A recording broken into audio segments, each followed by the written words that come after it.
महानवमी पर पढ़ी, सुने माँ सिद्धिदात्री की कथा, पूर्ण होगी हर मनोकामना। जय माता रानी। दोस्तों, आप सभी को नवरात्रों की हार्दिक शुभकामनाएं। माता रानी की कृपा सदैव आप पर, आपके परिवार पर बनी रहे। आज यानी नवरात्रि का 9वां दिन है और इस दिन माँ दुर्गा के 9वें स्वरूप सिद्धिदात्री का पूजन किया जाता है। माता दुर्गा का ये स्वरूप सिद्ध और मोक्ष देने वाला है, इसलिए माता को माँ सिद्धिदात्री कहा जाता है। इनकी पूजा अर्चना करने से सभी कार्य सिद्ध होते हैं और मोक्ष की प्राप्ति होती है। माँ दुर्गा के इस स्वरूप की पूजा देव, दानव, ऋषि, मुनि, यक्ष, साधक, किन्नर और गृहस्थ आश्रम में जीवनयापन करने वाले सभी करते हैं। इनकी पूजा अर्चना करने से धन, यश और बल की प्राप्ति होती है। माँ सिद्धिदात्री के स्वरूप की बात करें तो ये 4 भुजाधारी हैं।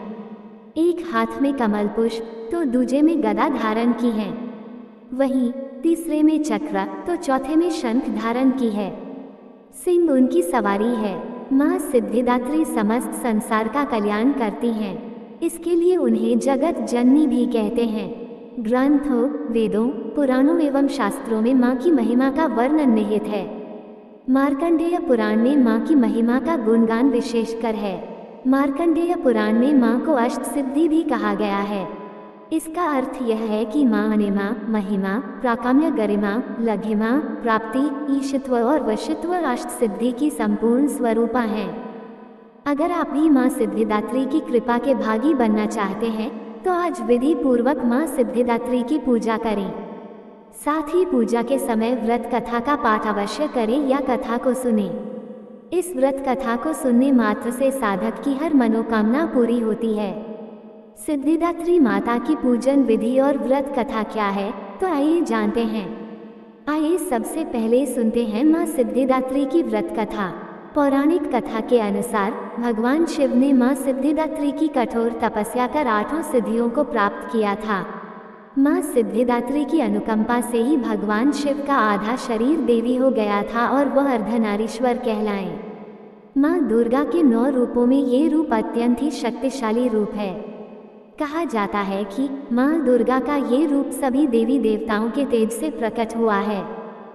कथा में वर्णन है कि जब दैत्य महिषासुर के अत्याचारों से परेशान होकर सभी देवतागण भगवान शिव और भगवान विष्णु के पास पहुँचे, तब वहां मौजूद सभी देवतागण से एक तेज उत्पन्न हुआ और उसी तेज से एक दिव्य शक्ति का निर्माण हुआ, जिसे माँ सिद्धिदात्री कहा जाता है। एक अन्य पौराणिक कथा के मुताबिक जब माँ दुर्गा ने महिषासुर का वध किया था, तब उनका क्रोध इतना बढ़ गया था कि सभी देवी देवता डर गए थे। किसी भी देवता में इतनी ताकत नहीं थी कि माँ दुर्गा का गुस्सा शांत करा सके। तब सभी देवी देवता भगवान शिव के पास पहुँचे और उनसे प्रार्थना की कि वे माँ दुर्गा का गुस्सा शांत करें। भगवान शिव ने माँ दुर्गा के पास जाकर अपने तेज से उनका क्रोध शांत किया। इसी दौरान माँ दुर्गा के शरीर से एक तेज की उत्पत्ति हुई और उस तेज से माँ सिद्धिदात्री प्रकट हुई। माँ सिद्धिदात्री माँ दुर्गा के 9 रूपों में से एक रूप हैं। ये सभी तरह की सिद्धियाँ देने वाली हैं। माँ सिद्धिदात्री की पूजा नवरात्रि के 9वें दिन की जाती है। माँ सिद्धिदात्री को जामुनी या बैंगनी रंग बहुत पसंद है। इस दिन इसी रंग के कपड़े पहनकर माँ सिद्धिदात्री की पूजा करनी चाहिए। माँ सिद्धिदात्री को हलवा, पूरी और चना का भोग लगाना चाहिए। इस प्रसाद को कन्याओं और ब्राह्मणों में बांटना शुभ माना जाता है। माँ की 9वीं नवरात्रि पर माँ सिद्धिदात्री की पूजा कैसे करें? 9वीं नवरात्रि की सुबह जल्दी उठकर स्नान आदि से निवृत्त होने के बाद साफ स्वच्छ वस्त्र धारण करें। माँ की प्रतिमा को गंगाजल या शुद्ध जल से स्नान कराएं। माँ को सफ़ेद रंग के वस्त्र अर्पित करें। धार्मिक मान्यताओं के अनुसार माँ को सफ़ेद रंग पसंद है। माँ को स्नान कराने के बाद सफ़ेद पुष्प अर्पित करें। माँ को रोली कुमकुम लगाएं। माँ को मिष्ठान, पंचमेवा और फल अर्पित करें।